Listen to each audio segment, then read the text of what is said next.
Hello friends, ഇന്ന് നമ്മൾ ചെയ്യാൻ പോകുന്നത് സ്മോക്കിയാണ്. വെറും 3 ഐറ്റംസ് വെച്ചിട്ട് നമ്മുടെ ഒരു ബ്രൗൺ കളർ ഷെയ്ഡുള്ള ഒരു ലിപ്സ്റ്റിക്ക് എടുത്തിട്ട് നമ്മുടെ 2 ഐസിനും അപ്ലൈ ചെയ്ത് കൊടുക്കാം. അത് കഴിഞ്ഞിട്ട് ലിപ്സ്റ്റിക്ക് മേലിലും താഴെ ഇട്ട് കൊടുത്തിട്ട് ഈ ബ്രഷ് വെച്ചിട്ട് ഇങ്ങനെ സ്പ്രെഡ് ചെയ്ത് കൊടുക്കുക ഐലൈനർ. അത് കഴിഞ്ഞിട്ട് നമ്മൾ നേരത്തെ എടുത്ത അതേ ഷെയ്ഡുള്ള ആ ലിപ്സ്റ്റിക്ക് എടുത്തിട്ട് ഈ ഐലൈനറിൻ്റെ മേലിൽ ടാപ്പ് ചെയ്ത് കൊടുക്കുക. അത് കഴിഞ്ഞിട്ട് കോമ്പാക്റ്റ് ഫിനിഷിംഗ് ടച്ചിന് വേണ്ടി കോമ്പാക്റ്റ് അപ്ലൈ ചെയ്ത് കൊടുക്കുക. കോമ്പാക്റ്റിന് മേലിൽ വേണം നമ്മൾ ഐലൈനർ എഴുതി കൊടുക്കാൻ മേലും താഴെയും. അങ്ങനെ നമ്മുടെ സ്മോക്കി ഐ റെഡിയായി. ഈ ഐ ലാഷസും കൂടെ മസ്കാര വെച്ചിട്ട് റൈറ്റ് ചെയ്ത് കൊടുക്കുക. പിന്നെ ഐബ്രോ പെൻസിൽ വെച്ചിട്ടാണ് ഞാൻ ഐബ്രോ ചെയ്തിരിക്കുന്നത്.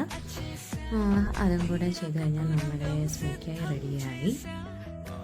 ഗായ്സ്, അപ്പോൾ ഇതാണ് ഫൈനൽ റിസൾട്ട്. അപ്പോൾ നമ്മുടെ വീട്ടിലുള്ള 3 ഐറ്റം വെച്ചിട്ട് വളരെ ഈസി സിമ്പിളായിട്ട് നമ്മൾ സ്മോക്കി ഐ ചെയ്തു. തീർച്ചയായിട്ടും ട്രൈ ചെയ്ത് നോക്കാം. ബൈ.